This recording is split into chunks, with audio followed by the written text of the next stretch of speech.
I posted this video yesterday and the comments delivered exactly what I expected the comments to deliver.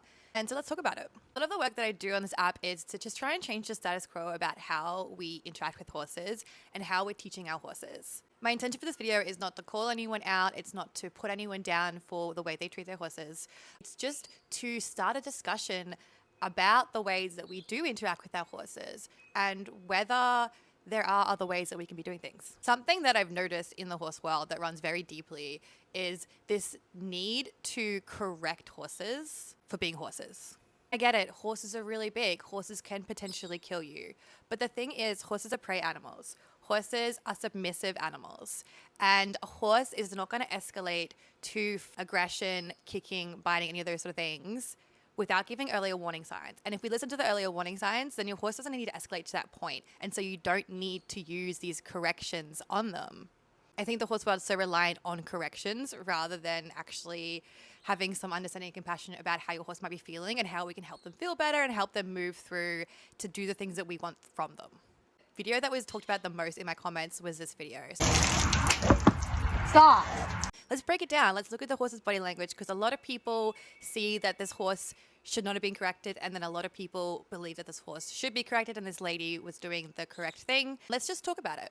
Context is this is a young horse. It's being hosed, right? This owner interpreted this horse lifting its leg up as a threat to be kicking. But if you actually look at the rest of the horse's body language, to me, that is not what that horse was communicating. So I was actually Googling videos of horses threatening to kick so I could show you guys. And AI did the AI summary thing. Key points about a horse threatening to kick. Let me read it to you. Warning signs. Before kicking, a horse will usually show visible signs like flattened ears, a tense body, widened eyes, or a quick tail flick. They will also stomp, or they'll swing their hindquarters slightly. This horse in this video is not doing any of those things. The only thing this horse is doing is lifting its leg.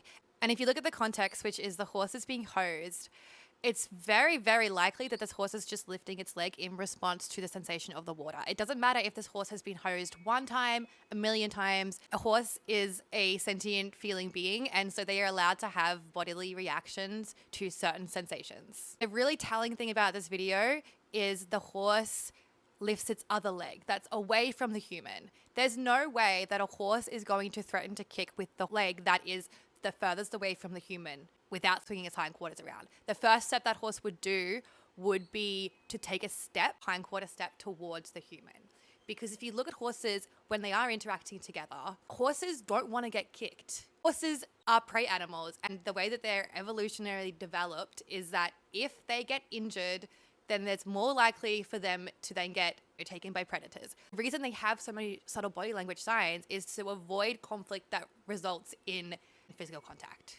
So this horse is focused on the owner. Its ears are back because the owner is back there, the sensation's there, her voice is there. So it's just listening. Those are not pinned ears. The horse is also licking and chewing. There's no tail swishing, there's no stomping, there's no head sneaking, there's no swinging of the hindquarters. And as you can see, why would a horse lift the leg that's closest to the fence if it was going to kick someone on the opposite side? Now, this is me working with my horse Aragon. As you can see, he also has discomfort around bathing. And this is how I handle it. He's doing the exact same thing, okay?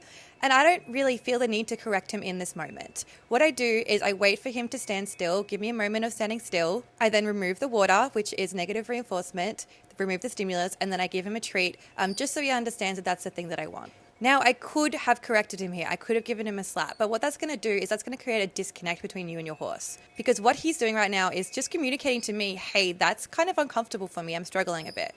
If I was to just punish him for communicating that to me, then he's going to get the idea that I am actually not tuned into the way that he feels and his needs. And you're going to create a disconnect. Yes, it may stop the behavior. But what do you want the long-term outcome to be? Do you want every interaction with your horse to be creating little disconnects, or do you want it to be creating more of a connection? Because as you can see, by the end of it, he was fine. So there are other ways that we can interact with our horses and get the same outcome and keep ourselves safe. And it all comes down to just learning how to accurately read body language for horses and trying to let go of some of the cognitive dissonance that we may have taken in through growing up in the horse world, through the way that we've been told to interact with horses, which may actually not be the best way.